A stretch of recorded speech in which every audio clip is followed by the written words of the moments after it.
जी हाँ, इस वक्त की बड़ी खबर आप लोगों के समक्ष लेकर आए हैं। भारत के प्रधानमंत्री नरेंद्र मोदी की मां हीराबेन मोदी का 100 वर्ष की आयु में निधन हो चुका है।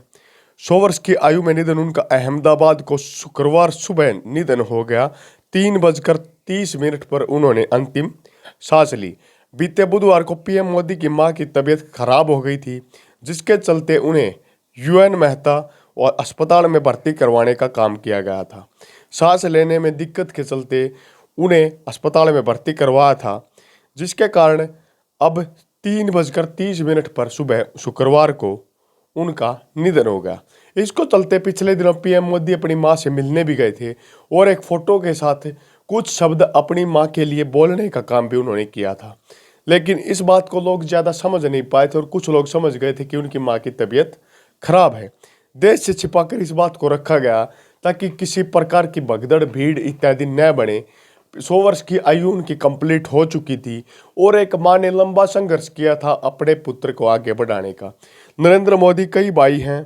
इनके जीवन काल की शुरुआत करें तो लगभग 2022 में इनकी आयु 100 वर्ष के लगभग हो गई थी। तो इनका जन्म अप्रोक्स 1922 के आसपास में हुआ था। आज़ादी के संघर्ष के समय से हीराबेन मोदी ने 1947 में जब देश आज़ाद हुआ, बंटवारा हुआ, उस समय का टाइम भी देखा था। उसके बाद भारत में हुई 3 जो लड़ाइयाँ वे भी देखी थी। कारगिल समेत अनेक लड़ाइयाँ देखी थी। लगभग 100 के दशक के सभी प्रकार की लड़ाइयाँ देखी थी। उनका पुत्र जब प्रधानमंत्री के पद तक नहीं पहुंचे थे और गुजरात के मुख्यमंत्री थे, उससे पहले भी जीवन में हीराबेन मोदी ने अनेक संघर्ष किए। अपनी संतानों को आगे बढ़ाने के लिए सदैव उन्होंने प्रयत्न किए। बचपन से ही, आरंभिक काल से ही हीराबेन मोदी ने काफ़ी संघर्ष किया देश के लिए। संघर्ष में उन्होंने अपने पुत्र को एक गरीब परिवार से, मध्यवर्गीय परिवार से उठाकर, जो कभी स्टेशन पर चाय बेचने का काम करता था, वहाँ से उठाकर एक ऊंचे पद तक पहुँचाने का काम किया। माँ सच में जननी का रूप लेती है। वो जननी का रूप 100 वर्ष कंप्लीट करने के बाद पीएम मोदी की माँ ने दिखाया। लेकिन सदैव सादगी के जीवन में जीवन जीने वाली हीराबेन मोदी ने 100 वर्ष की आयु में अपने बेटे का साथ छोड़ दिया।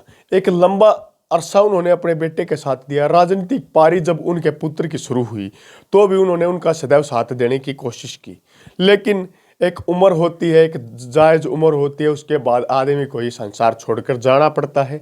ऐसी ही हालत उस समय पीएम मोदी के साथ हुआ होगा, जब उन्हें दुख तो हुआ होगा, लेकिन एहसास भी हुआ होगा कि उनकी माँ ने उनके लिए क्या किया। समय समय पर पीएम मोदी अपनी माँ के घर जाते रहते थे और अंतिम संस्कार की विधि में अपनी माँ को कंधा देने का काम भी पीएम मोदी द्वारा किया गया। पीएम मोदी एक भावुक व्यक्तियों के साथ तो होते हैं, जैसे समय समय पर अपनी माँ से मिलना, समय समय पर अपनी माँ से हालात पूछना, समय निकालकर स्पेशल जाना। कुछ बार लोगों को पता भी नहीं लगता था, वो अपनी माँ से मिलकर आ जाते थे। लेकिन ऐसा ही हुआ। पीएम मोदी की माँ ने बचपन से ही इनका भरण पोषण करने के लिए बहुत संघर्ष किया।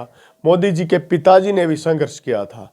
इस संघर्ष के बाद ही इतने ऊंचे मुकाम तक पहुंचकर देश का प्रधानमंत्री तक बढ़ाने का अगर श्रेय किसी को जाता है तो हीराबेन मोदी को जाता है।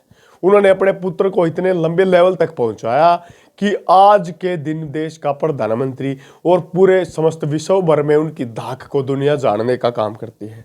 लेकिन एक दुख भरे क्षण होते हैं कि हमें कोई अपना प्यारा छोड़कर चला जाता है।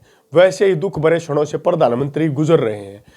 मेरे पीछे स्क्रीन पर शो हो रहे होंगे उनके और उनकी माँ के साथ की गई कुछ बातें, कुछ फोटो आपको दिखाई दे रहे होंगे जो समय समय पर अपनी माँ से मिलने आते थे। लेकिन ये एक बहुत बड़ी बात होती है कि एक पीएम की माँ जब गुजर जाती है तो दुख पीएम का, कि आम आदमी की माँ जब गुजर जाती है और जिससे काफ़ी ज़्यादा हमारा लगाव होता है, हमें बहुत दुख होता है। लेकिन इसको भी हमें हैंडल करना पड़ता है, सिचुएशन को समझना पड़ता है, क्योंकि पीएम के कंधे पर पूरे देश का भार है। इसी भार को कंप्लीट करने के लिए उन्हें भी इस समस्या से जूझना पड़ा और अपनी माँ के अंतिम संस्कार में उनकी आंखों में आंसू भी देखने को मिले थे, क्योंकि ये बहुत भावुकता का पल होता है जब कोई अपना जो हमें आगे बढ़ाना चाहता है और वो हमें छोड़कर चला जाता है, तो उसमें बहुत दुख होता है। तो पीएम मोदी की माँ के संघर्ष की गाथा में आज बस इतना ही। और अगर आप सच में पीएम मोदी को पसंद करते हैं और उनकी मां ने जिस प्रकार उन्हें आगे बढ़ाने का काम किया, तो इस वीडियो को लाइक कीजिए, वीडियो को शेयर कीजिए, साथ में चैनल को सब्सक्राइब करने का काम जरूर कीजिए ताकि हमारे द्वारा दी जाने वाली हर बारीक अपडेट आपको आसानी से मिलती रहे। इसी के साथ अगले वीडियो तक आप लोगों से विदा लेते हैं। तब तक के लिए जय हिंद, जय भारत।